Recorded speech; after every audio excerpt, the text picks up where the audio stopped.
Kauna-unahan na bago ako nagpunta dito, marami akong nararamdaman sa sarili ko. Halos hindi ko maintindihan kung ano igagamot ko. Nagpapadoktor naman ako pero laging sinasabi ng mga doktor, walang makita sa aking gagamutin. Pero marami akong nararamdaman, madalas mahilo, masasakit ang katawan, sumasakit ang tiyan. Pero sabi ko, saan nagmumula ito? Bakit hindi nila ma-detect kung ano saan nanggagaling ang sakit na ito? Kaya minsan nadinig ko na meron ganitong alternatibo na maaaring makagamot sa ibang karamdaman na hindi masumpungan ng mga doktor kung ano ay gagamot.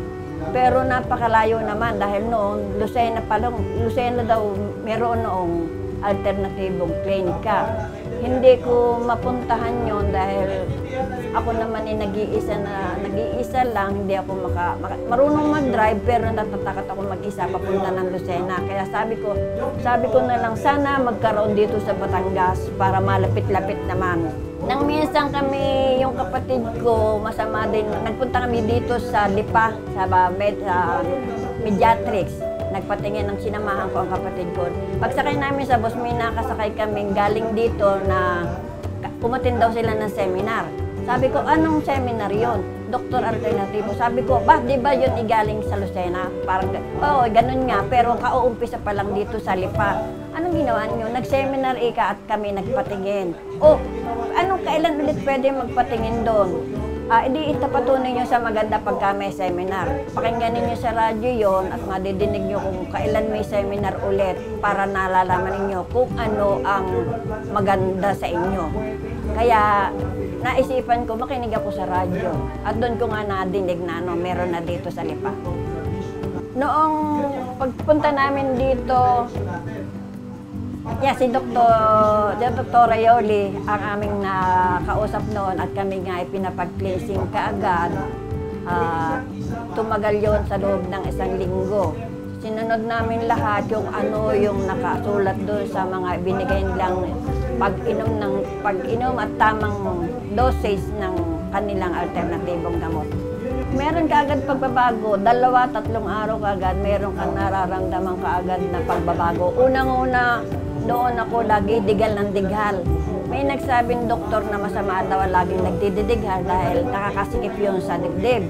At ayun ang pinagsisimulan ng sakit sa yung atake dahil masikip ang dibdib mo. Kaya yun ang 2-3 araw kaagad, parang bihira na lang akong dumighal. Kahit nabusog, kahit nagutom, bihira na lang akong dumighal noon. Yun ang napon ako kaagad sa sarili ko at saka parang ramdam ko sa katawan ko, malakas ako at hindi masyadong nakakaramdam ng anumang sakit ng mga katawan, ng mga buto. Nawala yun sa loob ng 1 linggong matapos ko yung cleansing day na 7 days.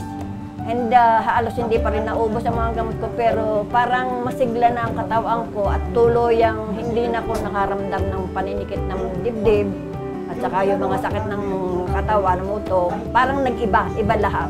Kaya nung bumalik ako dito, ipinagpatuloy ko pa rin ang pag-inom ng gamot na ito.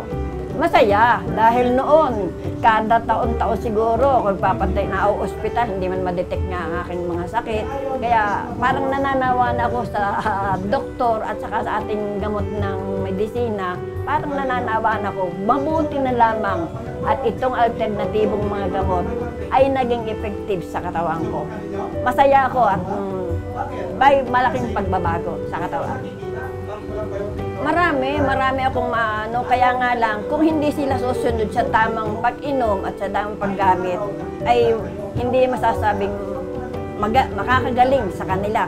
Pero sasabihin ko sa kanila na talagang naging epektibo sa akin ang lahat ng gamot, maging cosmetic, maging herbal, makakabuti ito sa katawan ng tao at makakagamot sa mga nararamdaman natin.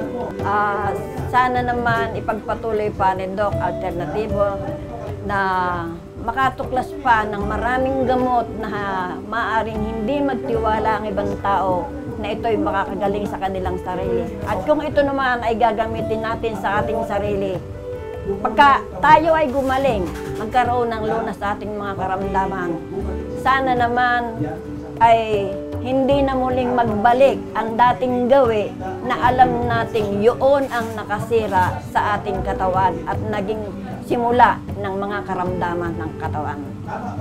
Ako po si Binig na Magnay na nagkaroon po ng kalunasan sa aking karamdaman dito sa Dr. Alternativo at nakatira ako sa San Pascual, Batangas. Sa ngayon ay 74 years old na ako at ito, malakas pa rin ang katawan ko. Maraming salamat po, ma'am. Salamat din po sa inyo. Ako po si Binig na Magnay, single pa po sa ngayon at nakatira po sa San Pascual, Batangas. Sa ngayon ang edad ko na ay nasa 74 na.